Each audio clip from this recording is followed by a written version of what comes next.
Akkamoltan hordoftoota keenya waxabajji 3 bara 2021 sagantaa raadiyoo BBC Afaan Oromoo eegaleera kan isiniif dhiyeessu Anzaalaa Taaddasaati. Sagantaa har'aa keessatti waajjirri ministeera muummee ibsa kenneen loltoonni Eertiraa naannoo Tigraay ba'uu jalqabuu fi dhimmoota biraarratti gabaasa bal'aa qabna. Marii BBC'n dhimma hariiroo Ameerikaa fi Itoophiyaa irratti Dr. Biraanuu Leenjisoo waliin taasise keessaas Ameerikaan bifa lamaan waan kanatiif katti.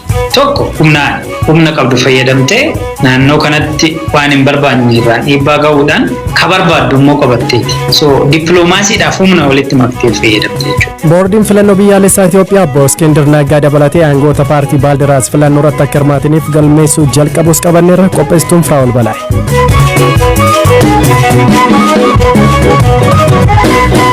Waajjirri ministeera muummee har'a ibsa miidiyaalee afaan biyya alaaf hojjetaniif kenneen naannoo Tigraay keessatti bakka 2 qofaatti waraanni akka jiru himan. Dhaabbilee gargaarsaa dhiyeessaniifis naannichatti hulaan banaa ta'uu himaniiru. Dubbii himtuun waajjira ministeera muummee Billeenee Siyyum loltootni Eertiraas naannoo Tigraay bahuu jalqabuu himaniiru. Dhiibbaa alaa Itoophiyaa irra gahaa jirus kaasaniiru. Waayilakoo Habtaamuu Xibabuu Finfinneerraa kan ibsicha hordofee bilbilaan dubbiseera.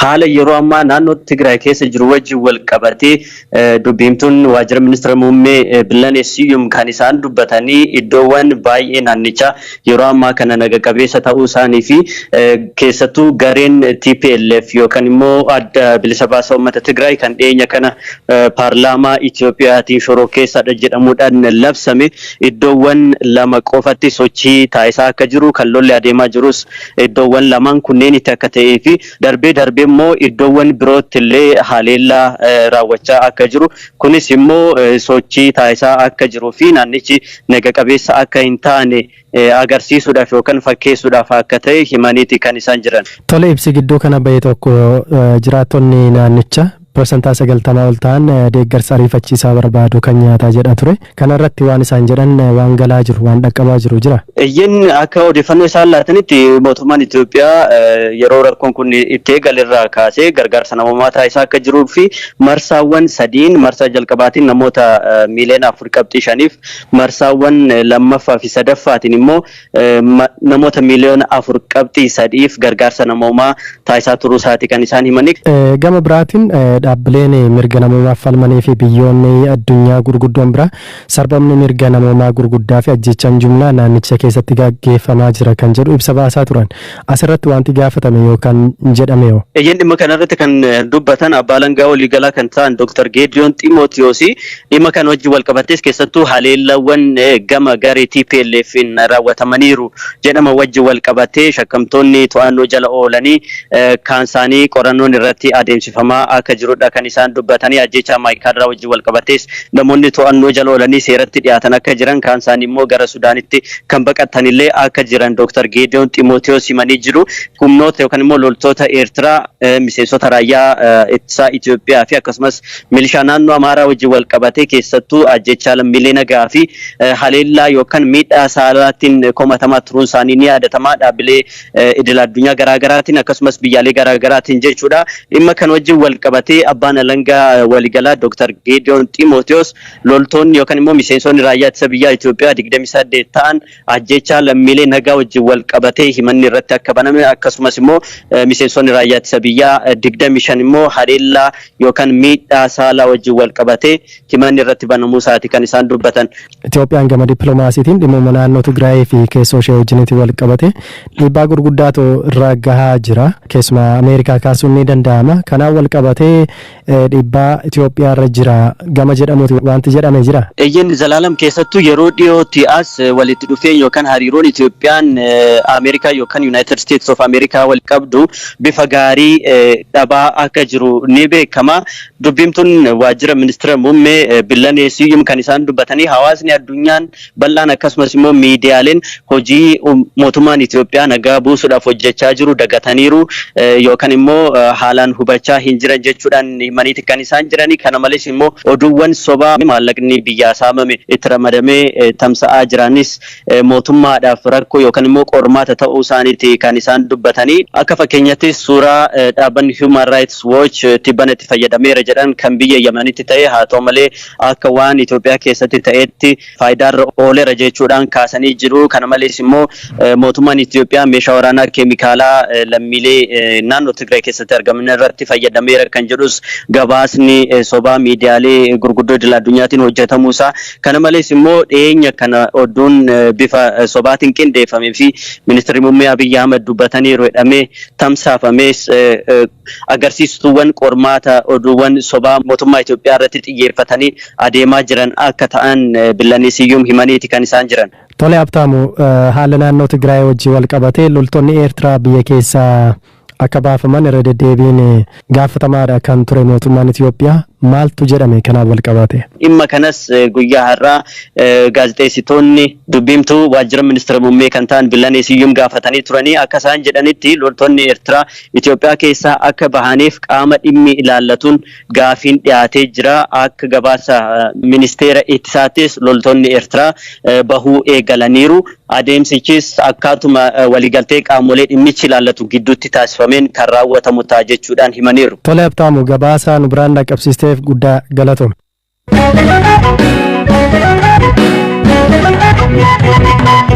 Ka ittaanutiin boordiin filannoo biyyaalessaa Itoophiyaa filannoo biyyaalessaa waxabajjii 21 bara 2021 gaggeeffamuu ilaalchisee iddoowwan filannoon keessatti gaggeeffamuu hin dandeenye ibseera.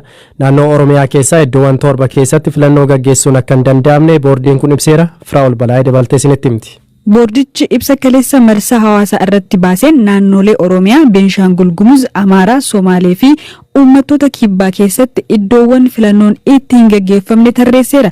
Bakkeewwan kunneenitti sababa rakkoo nageenyaan galmeen filattootaa jalqabamuu dhabu, jalqabamee adda cituu fi adeemsa galmee irratti komiin dhiyaachuu boordiin filannoo ibseera. Dabalataan bakkeewwan galmee filattootaa irratti rakkoon hojimaataa mudate keessatti filannoon akka hin gaggeeffamnee fi hojiin qorannoo akka eegalamu ibseera boordichi. Bakkeewwan filannoon akka hin gaggeeffamne boordichi ibsa keessaa naannoo Beenshaangul Gumuzitti Matakkal, Shinaashaa, Kamaashii fi Daalattiidha. Naannoo Oromiyaa keessaa ammoo bakkeewwan 7 isaanis Beegii, Gabaa Kamisaa, Ayyaanaa, Galiilaa, Gidaamii fi Kombolchaadha. Naannoo Amaaraatti ammoo Maajatee, Argobbaa, Shawaaroobiit, Efesoon, Cilgaa Aandii fi Cilgaa 2 yoo ta'an Laayee Armaacoo fi Aankobar keessattis filannoon hin gaggeeffamu jedheera boordiin kun. Akka ibsa boordii kanaatti naannoo uummattoota kibbaa keessatti iddoowwan 7tti filannoon gaggeeffamuu hin danda'u. Isaanis Qayyaafar Madabanyaa, Surmaaliyyuu, Diiziliyyuu, Maajat Madabanyaa, Gurraa Fardaa, Shakkoo fi Teeppiidha. Naannoo Somaaleetti ammoo yeroo ammaa iddoowwan 14 keessatti filannoo gaggeessuun rakkisaa ta'uu kan ibse boordichi bakkeewwan kunneenittis filannoon akka hin gaggeeffamne murteesseera. Iddoowwan filannoo keessatti gaggeessuuf rakkisaa ta'anii fi kanneen adeemsa galmee filattootaa irratti rakkina uuman jedhamanii boordichaan qoratamaa jiran Araabii, Dagahamdoo, Goodee, Jijjigaa 1, Jijjigaa 2, Qabri Dahar, Qalaafoo, Waardaar, Fiiq, Galaadiin, Dagahaabur, Aayishaa, Erarii fi Shin fa'i. Filannoon biyyaalessaa Itoophiyaa marsaa 6ffaan yeroo garaagaraatti daddarbaa dhufee akka lakkoofsa Itoophiyaa caamsaa 28/2013 gaggeeffamuuf sagantaan qabamee turellee adeemsi galmee filattootaa fi hojiiwwan filannoon wal qabatan hedduun waan duubatti harkifataniif yeroo jedhametti gaggeeffamuu hin dandeenye. Kanarraa ka'uun filannichi ammas guyyoota 14 achi siqee gaafa waxabajjii 14/2013 yookiin akka lakkoofsa Awurooppaa waxabajjii 21/2021 akka gaggeeffamu murtaa'eera. Itoophiyaa keessatti filannoon waggaa 5 gaggeeffamu bara darbe gaggeeffamuun kan irra ture sababa weerara koronaa vaayirasiin akka darbu ta'ee ture.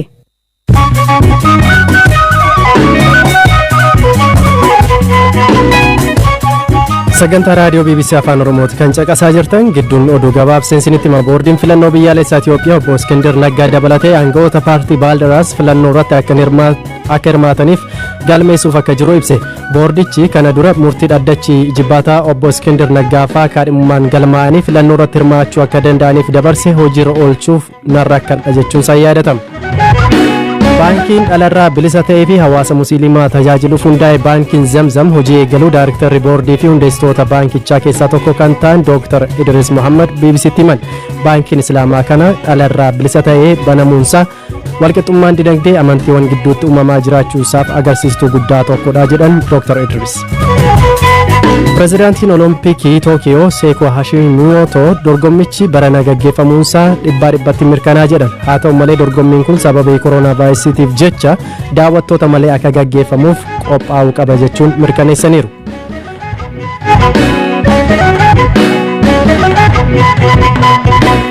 Dhimma xumuraarra geenyee jirra. Ameerikaan gaanfa Afrikaa keessaa fedha guddaa waan qabduuf dhiistee hin baatu jedhan ittaanaan daayireektara dhaabbata qorannoo imaammata baha Afrikaa Dr. Biraanuu Leenjisoo. Marii dhimma dippiloomaasii Itoophiyaa fi Ameerikaa jedhu irratti BBC waliin taasisan irratti Dr. Biraanuun Itoophiyaan Ameerikaa waliin wal dhabuun ishee miidhaa guddaa qabaa jedhan. Dippiloomaasiin biyyattis kufaatii akka jiru himuun kana fooyyessuuf hojjetamuu akka qabu eeraniiru. Fedha gurguddaa Ameerikaan gaanfa Afrikaa keessaa qabdu himuun eegalu. Waa sadii jajjaboo si akkasuma maaliif akka Ameerikaanis taate biyyoonni lixaa gaanfa Afrikaa kanarraa fedhii guddaa qaban. Tokkoffaa oil route karaa boba'aan irra deemu ta'uusaa fi amma fakkeenyaaf galaana Indiyaa irraa kaasnee galaana Diimaa, Gulf of Eden, Suez Canal amma Mediterranean bira geenyutti daangessan. Naannoo kanatti gaanfa Afrikaa kanarratti nageenyi barbaachisaadha. Nageenyi naannoo kanatti barbaachisu nagaa'uma naannoo kanaatiif qofa osoo hin ta'in fedhii Ameerikaan naannoo kana argattu akka jalaantu. Lammata waan naannoo kanaa wanni guddaan isaan barbaadan tokko boba'aa waan ta'eef, oil waan ta'eef. Biyya boba'aadhaan badhaatuu taate Saawud Arabiyaa fi bakka ishiin irraa boba'aa kana oomishtutti dhiyeenyaan argamuunsaa gaanfi Afrikaa kana daangessee argamuunsaa itti dhiyaatee argamuunsaa waan lammataati jechuudha. Strategic waan isa godhu. Sadaffaa immoo humna galaanaa yoo laalle neevii ka jennu kana jechuudha.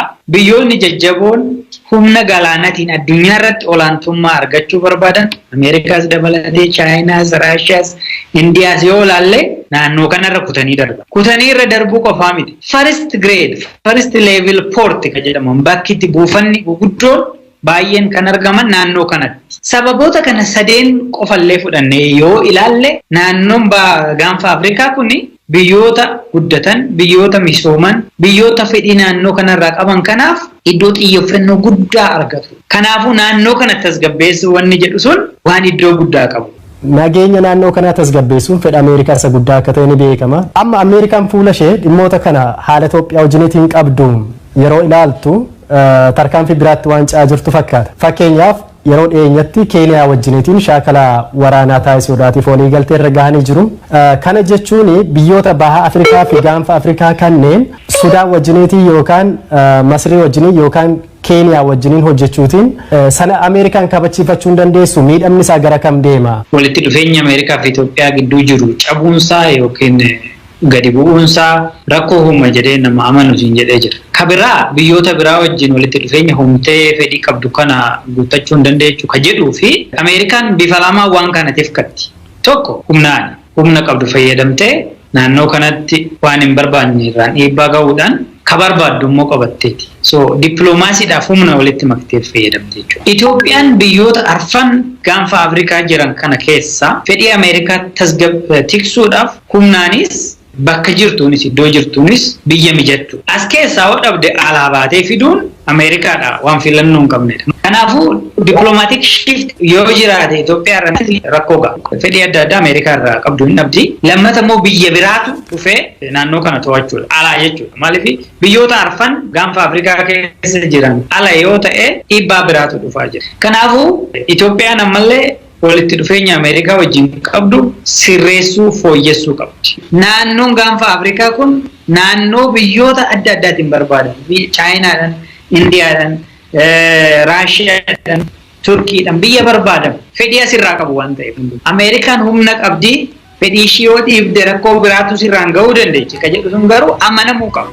Kabajamtoota dhaggeeffattoota keenya sagantaa raadiyoo har'aaf qopheessine asumarratti xumurreeti kan jirru kan isiniif dhiyeesse Anzaalaa Lamtaaddisaan ture qopheessituu sagantaa har'aa Firaa'ol Balaayee turte. Odeeffannoo dabalataa yoo barbaadan marsariitii BBC Afaan Oromoo daawwachuu ni dandeessu. Boru walitti deebina halkan gaarii isiniif hawweera.